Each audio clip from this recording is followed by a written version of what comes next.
I'm back. Katina Pickmesha and her broken heart. Married at First Sight season 14. One of the things I noticed about Katina is she continually talk about how many times her heart's been broken, how many times she's been disappointed in a man, how she can be vulnerable, how she was vulnerable with this one and they disappointed me, how they did this, how they did that, how they did that, and how broken and and shredded her heart is.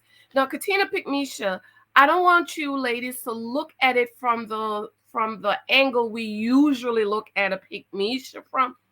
I want you to look at this as an angle where you have put yourself in situations that has caused you to be in the defense, that has caused you to want to accept less than what you know you deserve because you don't think you deserve the best or what God has. So that's the angle I want to look at it at. It's Wednesday, y'all. Be sure to check out that video I did this morning about my boyfriend is selfish, because you're not going to believe why this lady says her boyfriend is selfish. I want to thank you for your love and your support. Thank you for those of you who picked up my books. Thank you for the reviews. Thank you for those of you on my Patreon. If you're joining my Patreon, I'm still sending books out, so just give me a second, okay? Absolutely love you, adore you. I have new books coming out. Hopefully this week's journal and the men's journal coming out, because a lot of you have asked me for some journals. So I have those coming on. And I'm on a different camera this morning. I don't like it because my regular camera is acting up. But anyways, okay. Katina Pickmesha. Well, one of the things I'm hearing in the groups is that the whole phone situation between Katina and Olapupu was made up. It wasn't real. And I thought it was a little suspicious, because when they were in the van, Olapupu was looking at a white phone, okay? And you can tell when the camera panned to him, he looked up in the camera and then looked at Katina. When Olapupu came back in the house, he was looking at his black phone that he put in his waist. Then he asked Katina for her phone, and the phone Katina gave him was a black phone. So I don't know if it was made up or whatever. You know, the producers, they try to create drama anyway they can. And so this all started with, it was the anniversary, and Olapupu was waiting for Katina to do something. All the other husbands did something for their wives, but Olapupu, who think he is the prize, was waiting for Katina to do something, and we saw he didn't do nothing. He's selfish. I don't think he did anything for her. But what we did see was all the other husbands planned something special for their wives except for him. Ladies, when you have been running from man to man, from boyfriend to boyfriend, when you've been 10 years a girlfriend and you've been hurt and disappointed and you've been used up and your cookies is all shredded up and busted and broken in several pieces because you keep running from man to man, because you don't know your worth and you don't know you are the prize, what you will do is you will usually end up with a Olapupu who think he is the prize. And because he think he is the prize, you are supposed to do everything for him. You are supposed to shower him, bow down. Oh, what am I going to do for your anniversary? Oh, I'm just trying to do this. I'm trying to do that. Now, I'm not saying you are not to try to do things for your mate. But, honey, I've been married 9 years this year in May. And in 9 years, I've never planned an anniversary. Not one time. Not one time. I have never planned an anniversary for me and Mike. Mike asked me to marry him. So because you asked me to marry you, you are to continue to appreciate me and plan our anniversary every year. The most Mike will do is we'll ask her, what would you want to do? Do you want to go here? Do you want to go there?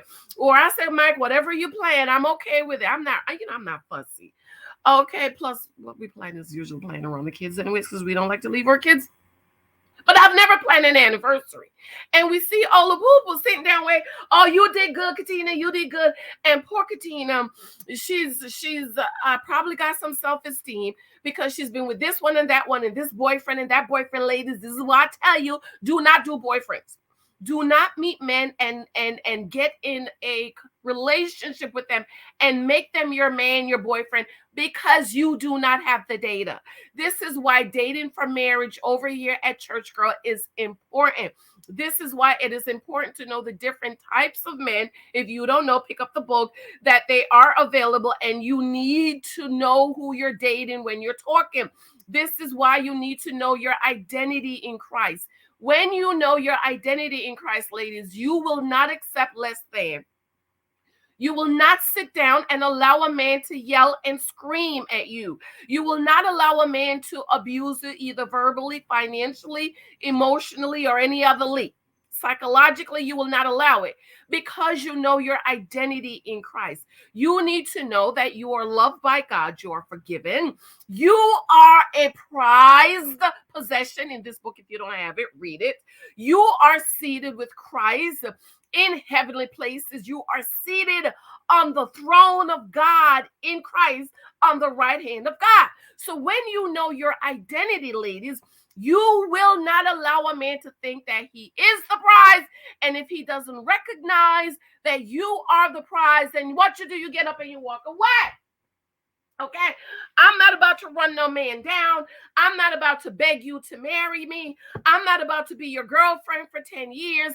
I'm not about to take myself off the show floor so you could hide me all the way in the back, in the basement, under the carpet, while you're still out here and shopping for something better.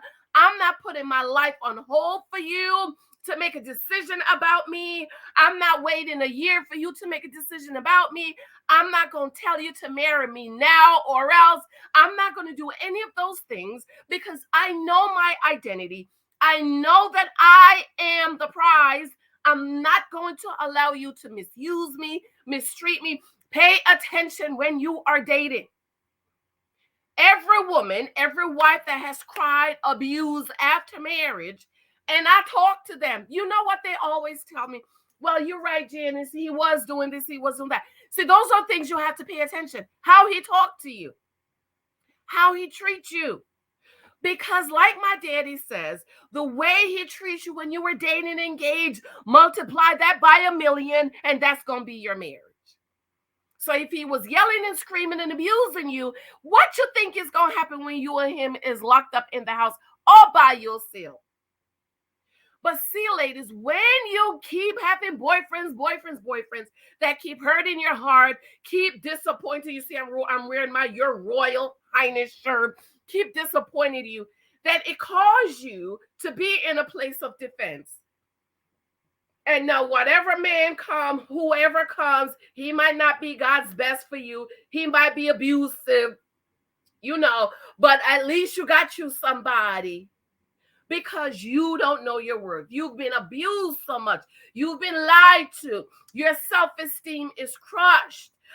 You've accepted less than what you want and what you desire. This is why I say, in my mentor, when I was having my mentor, you need to know what kind of woman you are.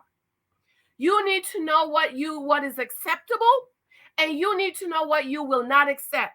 I knew what kind of woman I am. Okay, we talk about all the girls at the job all the time. They say, "Oh, Janice, you want to be taken care of." That's right. I want to be taken care of. Hold on, close my block. That's right. I want to be taken care of.